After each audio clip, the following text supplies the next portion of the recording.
పొరుగున ఉన్న పాక్ చైనాలతో ఎప్పుడు ఏ రూపంలో ప్రమాదం ముంచుకొస్తుందో చెప్పలేం.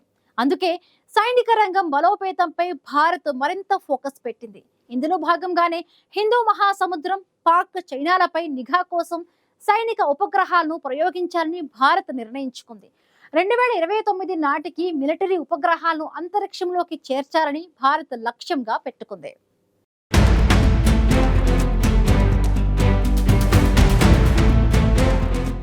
ఇటీవల పాక్తో సైనిక ఘర్షణ తర్వాత రక్షణ రంగాన్ని మరింత బలోపేతం చేయడంపై భారత్ ఫోకస్ పెట్టింది. ఆపరేషన్ సింధూర్ పేరిట భారత్ జరిపిన దాడుల్లో పాక్ తీవ్రంగా నష్టపోయింది. అయితే పాక్ నుంచి ఎప్పుడు ఏ రూపంలో ప్రమాదం ముంచుకొస్తుందో చెప్పలేం. వాస్తవానికి పొరుగున ఉన్న పాక్ చైనాలతో భారత్కు తీవ్ర ప్రమాదం పొంచి ఉంది. కుట్రలు కుయుక్తులకు పెట్టింది పేరైన పాక్ చైనాలతో ఎప్పుడు ఎలాంటి ఉపద్రవం ముంచుకొస్తుందో చెప్పలేని పరిస్థితి నెలకొంది. అందుకే పాక్ చైనాలపై భారత్ కన్నేసి ఉంచాల్సి ఉంది. పాక్ చైనాతో పాటు హిందూ మహాసముద్రంపై నిఘా కోసం 52 రక్షణ ఉపగ్రహాలను ప్రయోగించాలని భారత్ నిర్ణయించింది. అందుకోసం ఇప్పటికే 26,000 కోట్లకు పైగా నిధులను కేంద్రం కేటాయించింది. భవిష్యత్తులో నిఘా మిషన్ల కోసం భారత వైమానిక దళం హై ఆల్టిట్యూడ్ ప్లాట్ఫామ్ సిస్టమ్ విమానాలపై దృష్టి సారించింది. స్పేస్ బేస్డ్ సర్వైలెన్స్ 3వ విడత కార్యక్రమంలో భాగంగా ఇస్రో 21 ఉపగ్రహాలను ప్రయోగించనుంది. మిగిలిన 31 శాటిలైట్స్ ను 3 ప్రైవేటు సంస్థలు అభివృద్ధి చేసి కక్షలోకి చేర్చనున్నాయి. ఈ కార్యక్రమంలో భాగంగా తొలి ఉపగ్రహాన్ని 2026 ఏప్రిల్ నాటికి కక్షలో ప్రవేశపెట్టాలని ఇస్రో భావిస్తోంది. 2029 చివరికల్లా మిలిటరీ ఉపగ్రహాలను అంతరిక్షంలోకి చేర్చాలని లక్ష్యంగా పెట్టుకుంది.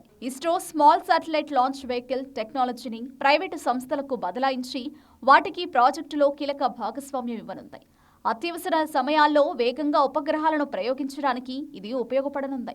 లో ఎర్త్ జియోస్టేషనరీ కక్షలపై దృష్టి పెట్టే ఈ ప్రాజెక్టును ఇంటిగ్రేటెడ్ డిఫెన్స్ స్టాఫ్ పర్యవేక్షించనున్నారు.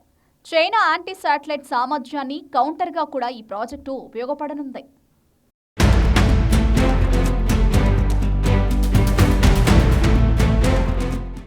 భారత్ వద్ద 9 నుంచి 11 మిలిటరీ ఉపగ్రహాలు ఉన్నాయి. ఆపరేషన్ సింధూర్ సమయంలో ఇస్రో వీటి నుంచి డేటాను నిరంతరం సైనిక బలగాలకు చేరవేసింది. దీంతో పాటు ఓ కమర్షియల్ గ్లోబల్ ఆపరేటర్ నుంచి చిత్రాలను సేకరించింది. ఇస్రో సొంతంగా వాడే కార్టోసాట్ సిరీస్ ను కూడా రంగంలోకి తిప్పింది. వీటి ఆధారంగా మన దళాలు పక్కా ప్రణాళిక రచించి పాక్ సైనిక స్థావరాలను దెబ్బతీశాయి. అమెరికాకు చెందిన మాక్సర్, యూరప్కు చెందిన సెంటినెల్ సేవలు కూడా భారత్ వినియోగించుకుంది. వీటి ద్వారా రోజుకు ఒకసారి అయినా చిత్రాలను డౌన్లోడ్స్ చేసుకునే వీలుంటుంది. ఇక మన దేశానికి చెందిన ఉపగ్రహాలు పీరియాడిక్ డేటాను 14 రోజులకు ఒకసారి తీసుకునే అవకాశం ఉంది. తాజాగా చేపట్టిన ప్రాజెక్టు పూర్తయితే భారత్ చేతికి యుద్ధ రంగంలోని రియల్ టైం డేటా వేగంగా అందే అవకాశం ఉంది. స్పేస్ బేస్డ్ సర్వైలెన్స్ 3 ద్వారా చైనా, పాకిస్తాన్, భారత మహాసముద్రం పరిధిలోని ప్రాంతాలను విస్తృతంగా కవర్ చేస్తారు. తక్కువ రీవిజిట్ టైం, మెరుగైన రిజల్యూషన్ దీని లక్ష్యం. మొత్తం 26,968 కోట్ల వ్యయంతో చేపట్టిన స్పేస్ బేస్డ్ సర్వైలెన్స్ ప్రోగ్రాం 3వ దశలో భాగంగా ఈ ప్రాజెక్టు జరుగుతోంది.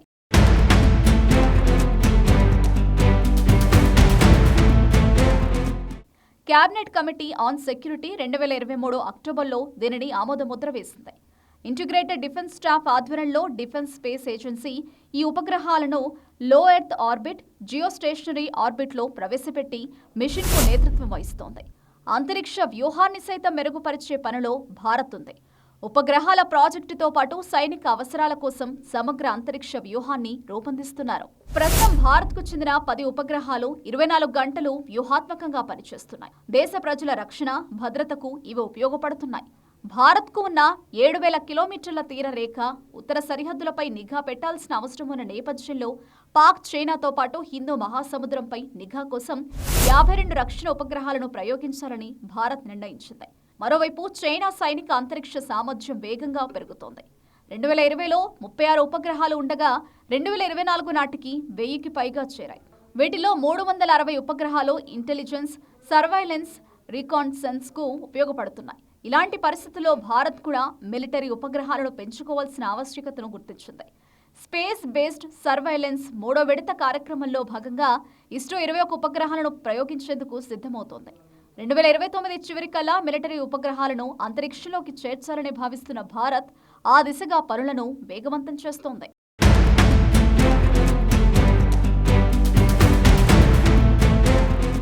దేశ ప్రజల రక్షణ భద్రత కోసం అంతరిక్షంలో 52 సైనిక ఉపగ్రహాలను ప్రయోగించాలని భారత్ నిర్ణయించింది. ఇప్పటికే ఉపగ్రహాల ప్రయోగానికి భారీ మొత్తంలో నిధులు కేటాయించగా తొలి ఉపగ్రహాన్ని 2026 ఏప్రిల్ నాటికి కక్షలో ప్రవేశపెట్టాలని ఇస్రో భావిస్తోంది.